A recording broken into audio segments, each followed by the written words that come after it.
Zuerst möchte ich ein paar Wörter in Deutsch sagen.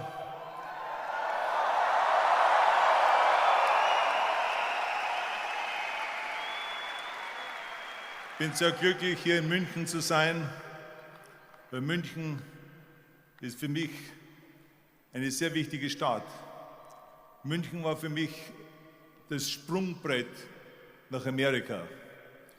Ich bin nach München mit dem Alter von 19, nach 4 Jahren Bodybuilding-Training und innerhalb 3 Monaten durch die hervorragenden Trainingsmöglichkeiten hier in Deutschland, in München, habe ich die Mr. Europawahl gewonnen. Und nach einem Jahr wurde ich der jüngste Mr. Universum je.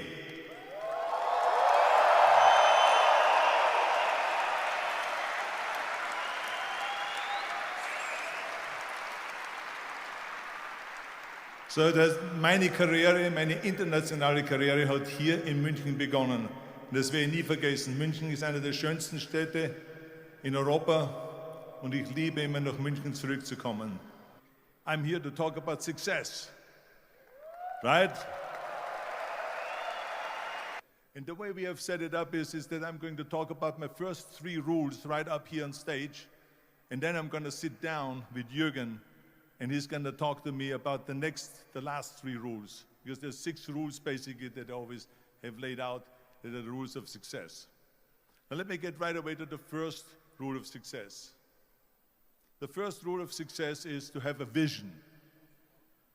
You see, if you don't have a vision of where you go, and if you don't have a goal where you go, you drift around and you never end up anywhere. It's like you can have the best ship in the world, you can have the best airplane in the world. If the pilot or the captain doesn't know where to go, it would just drift around. It would not end up anywhere, or most likely in the wrong place. So I was very fortunate that I stumbled onto my vision. I mean, as you know, I was born in 1947 in Austria after the Second World War. And I didn't really like Austria when I grew up. I couldn't wait to get out of there. I couldn't see myself becoming a farmer or a worker in a factory or anything like that, even though my parents wanted me to stay there and have a normal life. My father wanted me to become a police officer like he was. My mother wanted me just to stay there and marry a girl with the name of Heidi, hopefully, and have a bunch of kids and run around like the Van Trapp family in The Sound of Music. But that was their vision, not mine. My vision was totally different. I felt that I was born for something special, for something unique, for something big. So I was searching. Then one day I went to school. I remember I was 11 years old, and they showed a documentary about America. And there they showed in this documentary the huge skyscrapers, the high-rises, the huge bridges, the 6-lane freeways, the huge cars with the wings sticking out, and all of this stuff. And I said to myself, that's where I want to be. I don't want to be around here with these little farmhouses and these little buildings, and everything is old. I want to be in America. But now the question was just, how do you get to America? In those days, it was a very expensive trip. It's not like today. So again, I was very fortunate that one day after school, I walked by a store in Graz, which was called Brühl. And it was the only store that really sold kind of American stuff. So one day, they had jeans there, American jeans. And then they had the bull walker. And then they had an expander, and some barbells and some dumbbells and an exercise bench in the window. So I went inside and I looked around and I looked at this stuff, and then I saw a magazine. I saw a bodybuilding magazine that had Reg Park on the cover. Reg Park was then a 3-time Mr. Universe. And I saw him on the big screen as Hercules. And on the cover it said, how Reg Park, Mr. Universe, became the Hercules star. That's what the cover story was all about. So I looked at the cover and I said to myself, I got to get this magazine. So I bought the magazine, I took it home and I read it over and over from the front page to the back.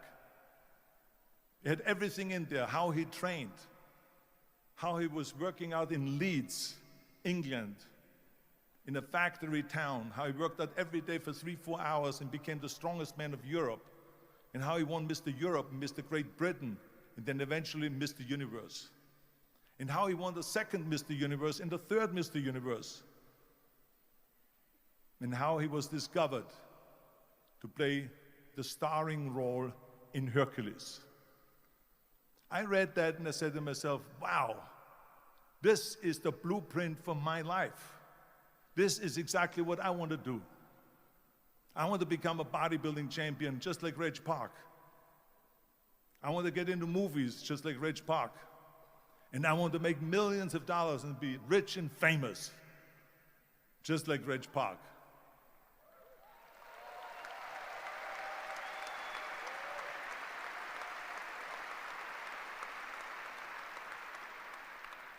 Do you know how great it felt that I knew where I was going? Imagine the majority of people don't know where they're going. I knew where I was going, that I'm going to become this bodybuilding champion just like him. So it was just a question of how do you do it? I was so relieved because when you have a goal, when you have a vision, everything becomes easy.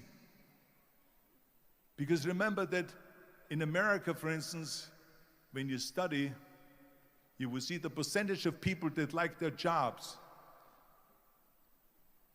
74% hate their job in America. Now, there's not much different when you come to Europe. The majority of people don't like what they're doing because they're really not doing it because they didn't have a goal and they followed this goal. They just aimlessly drift around, and then all of a sudden there's a job opening, so they get that job because you have to work. But then when you work, it's a chore. It's work. It's not fun.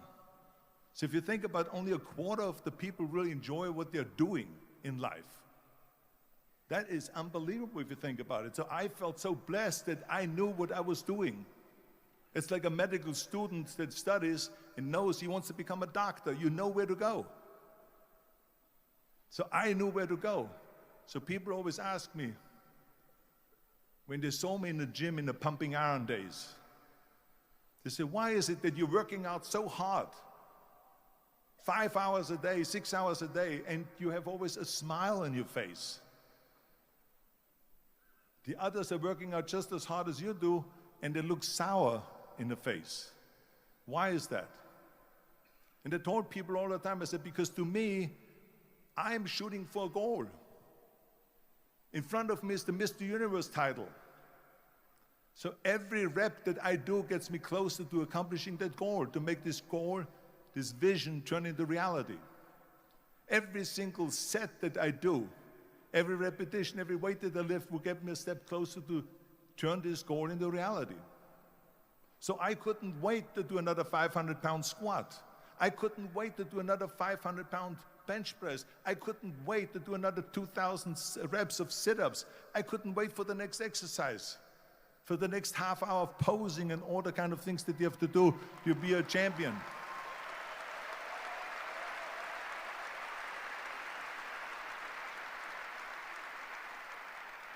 I felt so great knowing where I was going, and I tell you, it worked. I mean, think about it. And I was just not visualizing just my exercise, but I was really lifting the trophy over my head. That's what I was thinking about. And with the age of 20, I went to London and I won the Mr. Universe contest as the youngest Mr. Universe ever. And it was because I had a goal.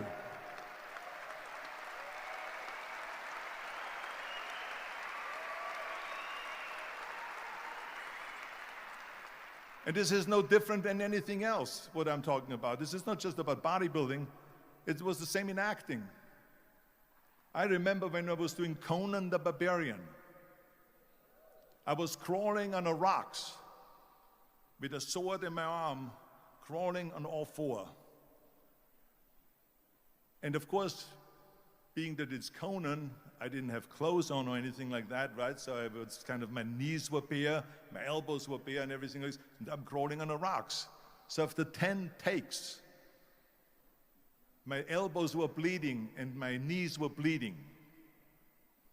And the director came to me and he said, Arnold, I'm so sorry that you have to go through this, but we need one more take, a close-up of you crawling with the sword towards the camera. Can you handle one more take? And I said to him, I don't know what you're talking about. He says, I'm totally fine. He says, but you're bleeding. I said, because I don't feel it, because I can visualize what the scene will look like in a film. And I'm so excited about this scene.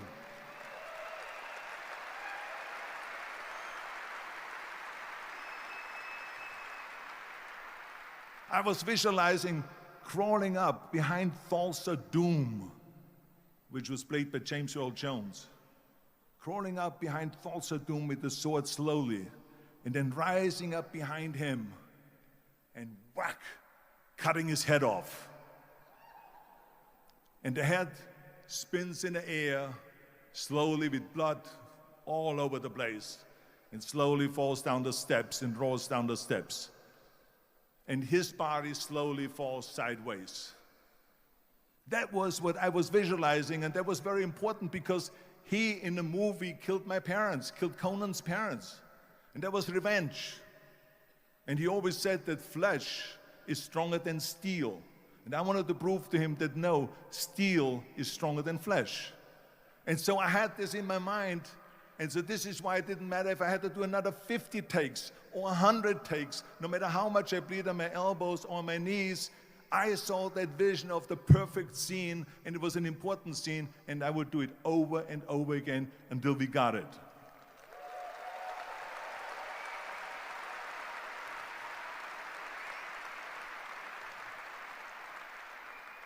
And the same thing is also in politics.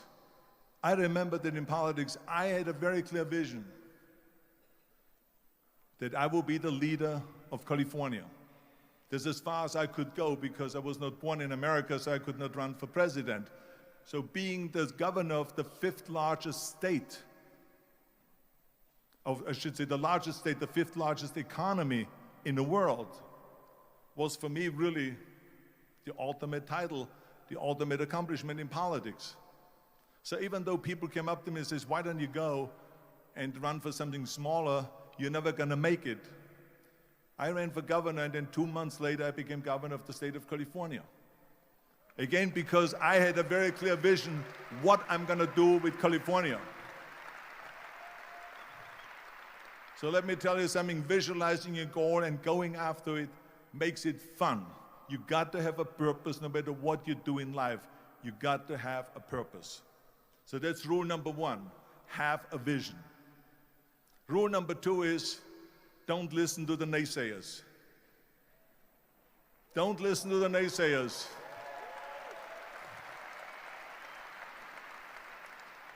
Everything I ever did, the thing that I heard out of people's mouth was, that's impossible. That can't be done. Or no. I remember when I wanted to be a bodybuilding champion, including my parents and everyone else around me, said this is impossible. Why don't you become a ski champion? That's what they do in Austria. Or a bicycle champion, or do some track and field. You can't be a bodybuilding champion. That is exactly what I heard, and of course I proved to the people that it can't be done. So whenever someone said to me, it can't be done, I heard it can be done. When they said no, I heard yes. And when they said it's impossible, I heard it is possible. Because I am a strong believer.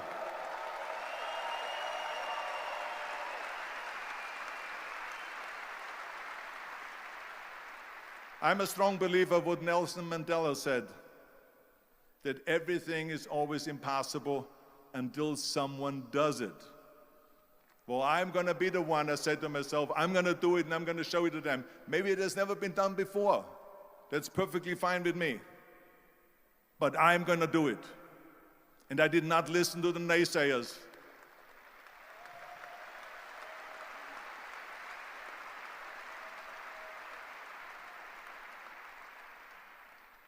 The same was also when I went into, not just in bodybuilding, they said no.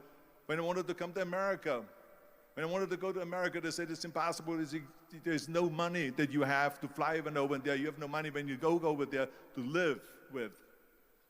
And what do you think, they're going to wait for you? They have plenty of big bodybuilders over there. It was all no, and it can't be done, it's impossible. And I remember then that the same thing happened also when I went into the show business. Can you imagine? I was now a bodybuilder. I weighed 250 pounds. I was Mr. Olympia 6 times. I was Mr. Universe 5 times, and Mr. World and Mr. International. I won 13 World Bodybuilding Championships altogether. And now I said to the agent, the Hollywood agent, I want to get into movies. He said, that's funny, Arnold. I asked a studio executive, I say, I want to get into movies. I want to be a leading man. He started laughing. So they all say it's impossible. I said, why is it impossible? He says, because look at how big you are. You weigh 250 pounds. Hercules bodies and muscular bodies weighing 20 years ago. 20 years ago, they did Machista and they did all these Samson movies and Hercules movies and stuff like that, but not anymore. Arnold, this is the 70s. Do you know the sex symbols today? It's Al Pacino. He weighs 150 pounds. It's Dustin Hoffman. He weighs 146 pounds. And guess who else is a sex symbol? Woody Allen. So imagine they're telling me now that those are the new sex symbols. So do you ever forget about it? And then they told me, this, and your accent, even if you reduce all your body weight and everything and have a normal body, your accent. I said, your accent, I mean, it will go give people goosebumps. With the German accent, it will get people the creeps. They will get scared. He says, no one in Hollywood ever has become a leading man that had an accent. Doesn't happen. People in America want to hear their actors talk like John Wayne, or like Burt Reynolds, or like Clint Eastwood. Not like someone on Hogan's Heroes or something like that, some Nazi movie. This is the kind of stuff that they heard. They said, no, you see, it's impossible. And plus your name who can pronounce Schwarzenegger or something like that. No one can pronounce that, so forget about it, Arnold. This is the kind of thing that I heard. Imagine, you go from studio executive to studio executive, from agent to agent, from manager to manager, and they all said exactly the same thing. Now that's very encouraging, isn't it? But you know something? I didn't give a shit. I didn't.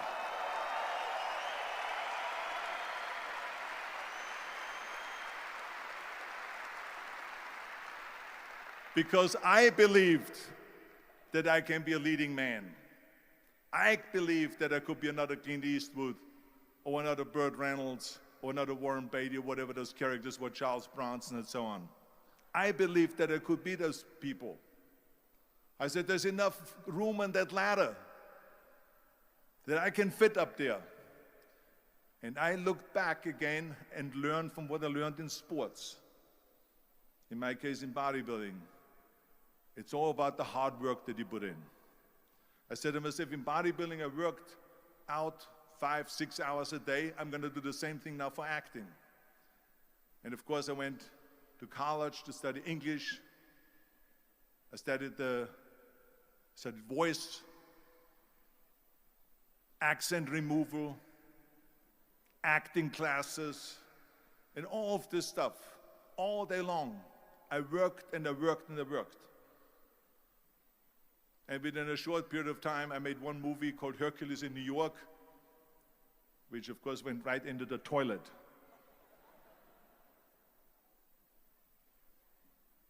But it didn't discourage me. I still had the same vision. And then all of a sudden I did Streets of San Francisco. I did Stay Hungry and Pumping Iron and The Villain. And then all of a sudden I was asked by Dino De Laurentiis and by Universal Studio, the biggest studio, to star in Conan the Barbarian. And after I did Conan the Barbarian, the director at the press conference said to the press, the director was John Milius. He said to the press, if we wouldn't have had Arnold, we would have had to build one. So think about that.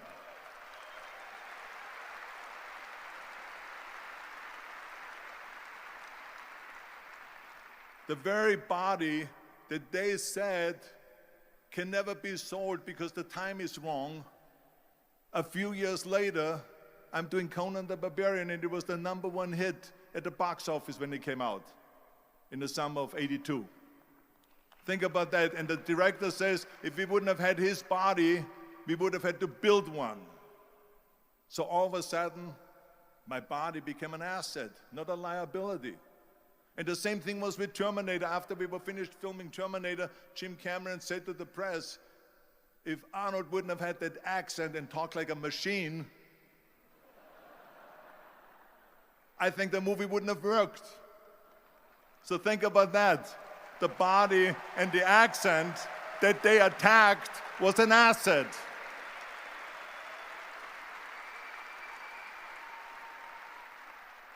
But I didn't listen to those losers. I didn't listen to them at all. Because that's exactly the way it was in politics again, when everyone said no, no, no, and it can't be done, and then became governor of California. And this is with everything like that.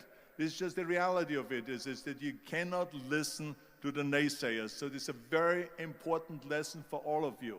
So when someone says, no, this is a stupid idea, you in your mind, you don't have to say it, but in your mind just say to yourself, fuck you.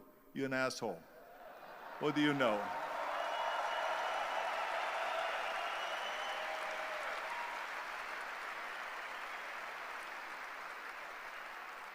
If I would have listened to the naysayers, from bodybuilding to show business to politics, I would not be standing here today talking to you.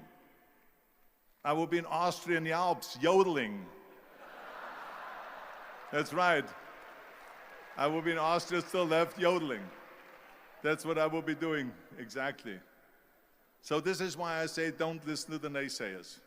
And the next thing, the third point that I'm going to make to you is, before we sit down with Jürgen and talk about the rest of the three, is work your ass off.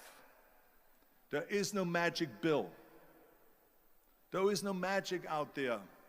You cannot get around. You have to work and work and work. I can tell you, I've watched the day for half an hour, Jürgen and his wife that put on this show, this great, great event here. They work their ass off to put this together. All year long, they work and they work and they work. This does not come together by itself.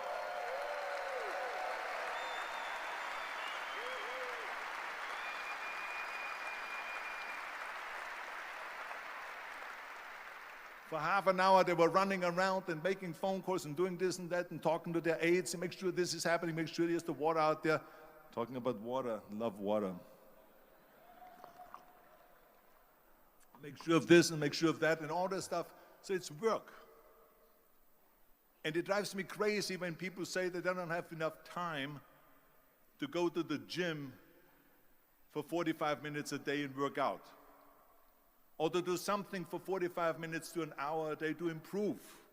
If it is physically improve or if it is mentally to improve. Imagine you read 1 hour a day about history. How much you will learn after 365 hours in 1 year. Think about if you study about the history of musicians, of composers, how much you would know. Imagine if you would work on a business, on some business that you want to develop every day for an hour. Imagine how further along you will go and get. So it drives me nuts because we have, when people say we don't have the time, we have 24 hours a day. We sleep 6 hours a day, so that gives you still 18 hours. Now there's someone shaking their head out here in front. They say probably, I don't sleep 6 hours, I sleep 8 hours, right? Or just sleep faster.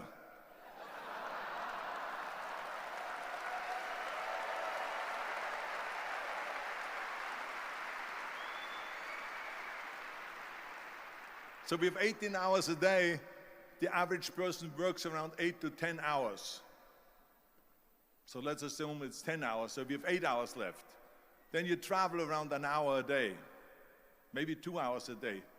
So now you have still 6 hours left. So what do you do with these 6 hours? What do you do with these 6 hours? Then we eat a little bit, then we schmooze a little bit,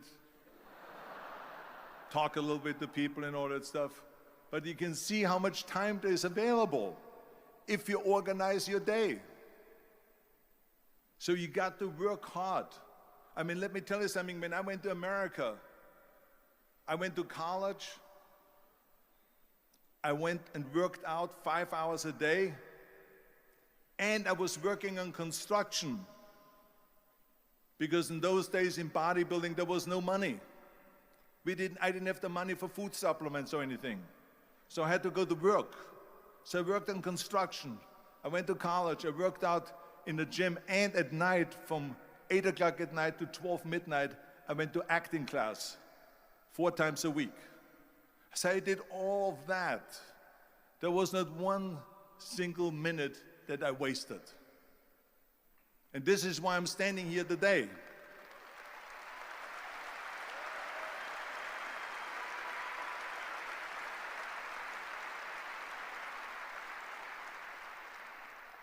I became very friendly with Muhammad Ali in the 70s. And Muhammad Ali worked his butt off. And I saw it firsthand. And I remember that there was a sports writer that was there in the gym when he was working out and he was doing sit-ups. And they asked him, how many sit-ups do you do? And he said, I don't start counting until it hurts. Now think about that. He doesn't start counting his sit-ups until he feels pain. That's when he starts counting. That is working hard. And so you can't get around the hard work. It doesn't matter who it is. As a matter of fact, I believe what Ted Turner said, work like hell and advertise.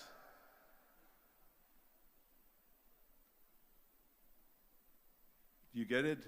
Work like hell. Go to bed and early to rise, work like hell and advertise. So you work your ass off and then you let the world know about your work. That's what it is all about.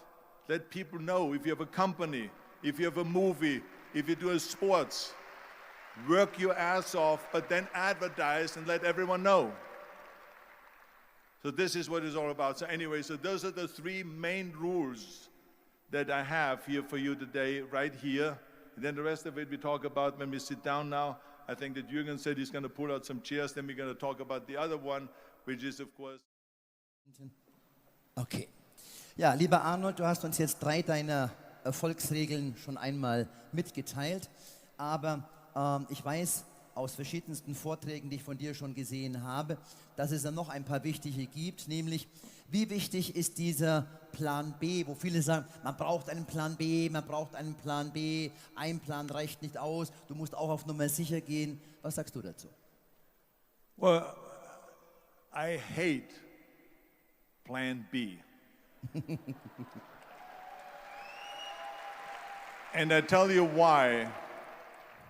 Because we have so many doubters, as I've said earlier, the no-sayers. We have so many of those people that say no, and you can't do it, it's impossible. That is okay, because we just turn off, as I said earlier, and we listen and we hear the no being a yes. You can't do it, you can do it, and all of that. So that is possible to do that amongst all the negative people around you. But when you start doubting yourself, that's very dangerous. Because now what you're basically saying is that if my plan doesn't work, I have a fallback plan, I have a plan B. And that means that you start thinking about plan B, and every thought that you put into plan B, you're taking away now that thought and that energy from plan A. And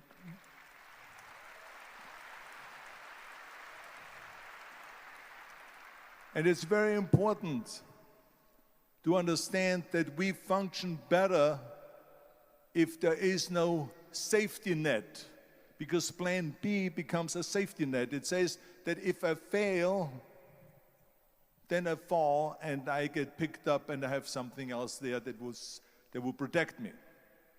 And that's not good, because people perform better when there's no safety net. People perform better in sports and everything else if you don't have a plan B. I'm telling you, I've never ever had a plan B. I made a full commitment that I'm gonna go and be a bodybuilding champion. I made a full commitment that I'm gonna be in America. I made a full commitment that I'm gonna get in the show business and I'm going to be a leading man. No matter what it takes, I will do the work. I will do the work over and over and over until I get it. And the same was in politics and everything like that. So to me, it is very dangerous to have a plan B, because you're cutting yourself off from the chance of really succeeding. And the reason, one of the main reasons why people want to have a plan B is because they are worried about failing. What is if I fail, then I don't have anything else? Well, let me tell you something. Don't be afraid of failing, because there's nothing wrong with failing. You have to fail in order to climb that ladder. There's no one that doesn't fail.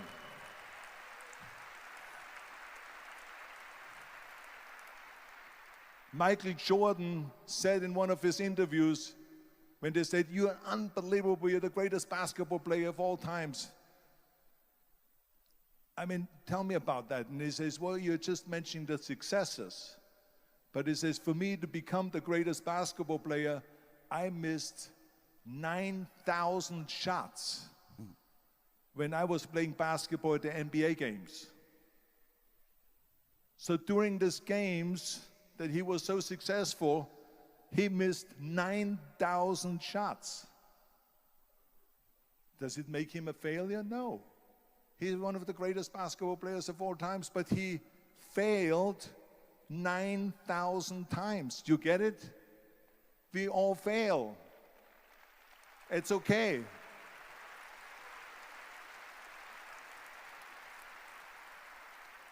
What is not okay is that when you fail, you stay down. Whoever stays down is a loser. And winners will fail and get up, fail and get up, fail and get up. You always get up. That is a winner. That is a winner. I failed in bodybuilding. I lost bodybuilding competitions. I lost powerlifting competitions. I lost weightlifting competitions. I had movies that went in the toilet and that were terrible and got the worst reviews. And in politics, I remember I had many of the initiatives on the ballot, and we lost. My approval rating in California went down to 28%, and then it went back up again, and I won again the governorship. Hey, we all lose. We all have losses. This is okay, and this is why I say don't be worried about losing, because when you're afraid of losing, then you get frozen. You get stiff, you're not relaxed. You got to be, in order to perform well in anything, if it's in boxing or if it is on your job or with your thinking, is only happening when you relax. So relax. It's okay to fail. Let's just go all out and give it everything that you got. That's what it is all about. So don't be afraid to fail.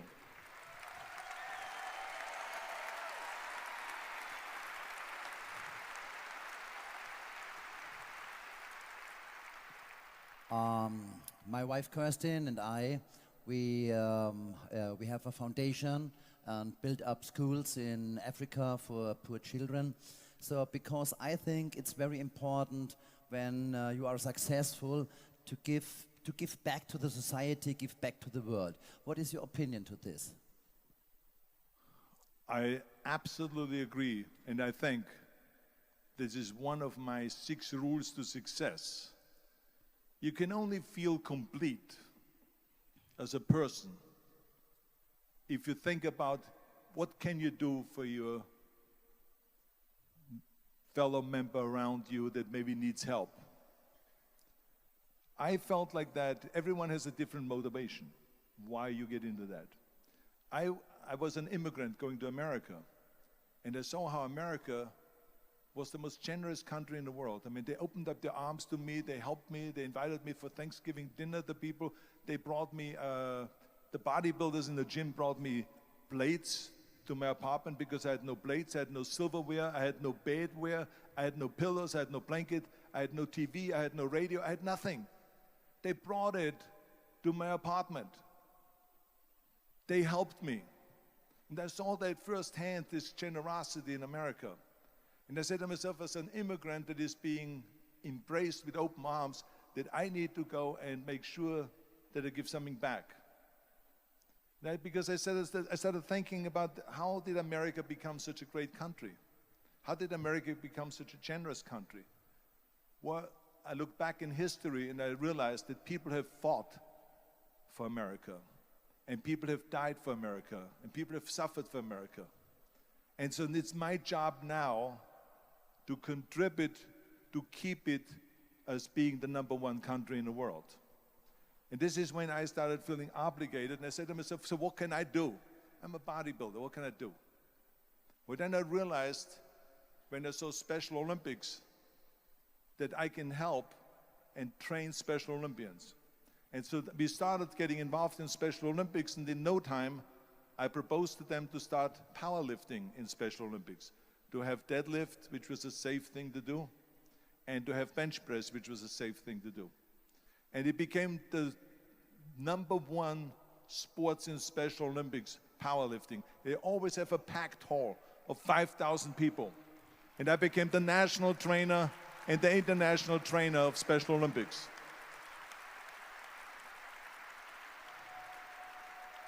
And I tell you, I felt so good. I felt better than winning a bodybuilding competition, going to one of their competitions and seeing 100 of those athletes from all over the world competing in powerlifting and being happy and being included and being felt that they're equal to all of us. It was the most unbelievable feeling, and this is why I got so excited about it that then after that, I started, going around to military bases in America and training our military personnel. Because in those days, bodybuilding and weight training wasn't popular. Now it is. Now when you go to Iraq, to Baghdad or something like that, and you see the American soldiers train, they have the biggest facilities. It's like this dome here. This is how big the training facilities are now. So it all changed. But in those days, it wasn't popular at all. So I went from military base to train the soldiers and the sailors and the airmen and all of them. And it made me feel good again. And then after, when I met President Bush, then Vice President Bush, and we traveled around to campaign, he asked me what I want to do, and I said, I would like to be a fitness leader in America. I would like to be the chairman of the President's Council on Physical Fitness and Sports. And then when he became president, he appointed me to that. And so now I really was able to travel through all 50 states and promote health and fitness. And the more I got into that, the more I realized how good it feels to give something back. And that's when my idea came about after-school programs, because after school, when I traveled to all the schools to train students, I saw there was a huge gathering of students after the school was over outside the school.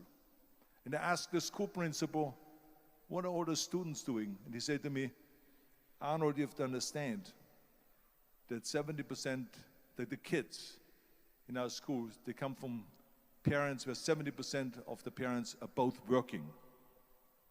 So therefore, there's no one there picking them up. So that's got me the idea to start after-school programs, to keep those kids in school while the parents are working, and to offer them homework assistance, tutoring, and sports and fitness programs and arts programs, music and painting and so on. And it became a huge success.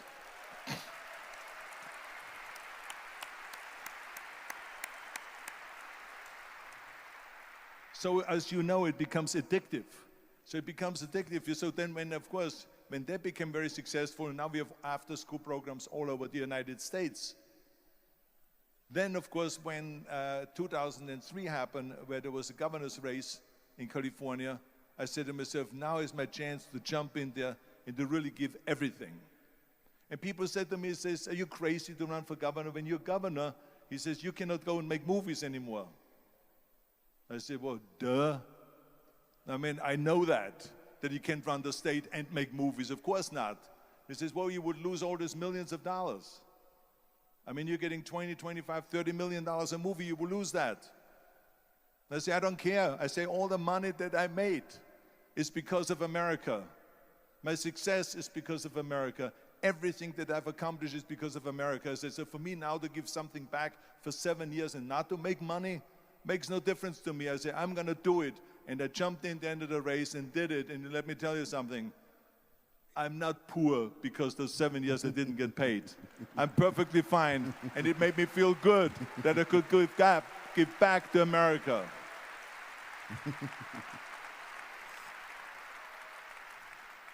Arnold, I have told the people here today that my opinion is it is very important to learn lifetime.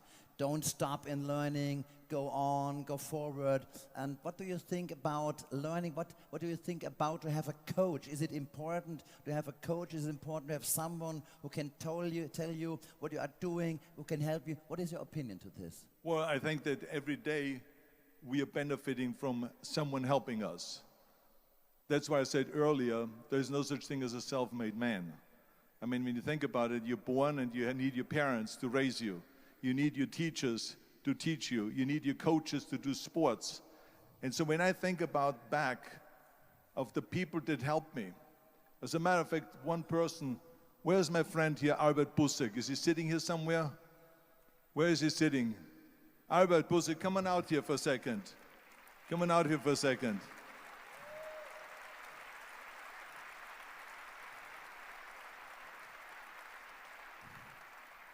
The reason why I just wanted him to come out here to the front so you see him is because without Albert Bussek, I would not have had the bodybuilding career.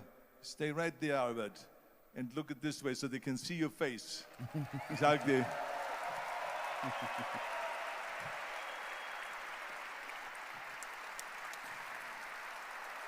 Albert Bussek was the one, for instance, just to give you an example, out of the thousands and thousands of people that helped me, Albert Bussek was one of them that helped me to translate into English so I could fill out my entry form for the Mr. Universe contest.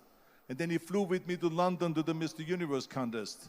He gave me the opportunity to come to Munich and to be the trainer in a gymnasium on the Schillerstraße 36. It was a fantastic gymnasium. He was an extraordinary friend that took thousands and thousands of pictures since then and helped me in every one of the competitions and everything, was a huge supporter. But this is the kind of people that you need. We need help. We need help.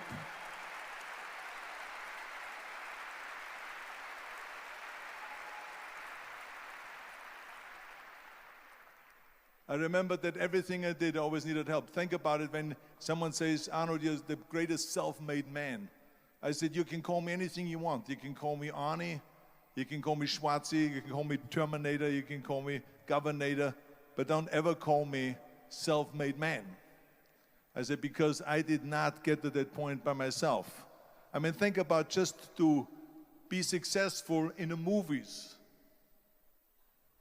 How are you going to be successful in the movies without having an audience? The only one that makes you successful in the movie is the people that go to see the movie. So how can you say to yourself, made man, when you need millions and millions and millions of people all over the world to go and see your movie, so people then the press looks at it and says, this guy has a big box office success. It's the people. It's you.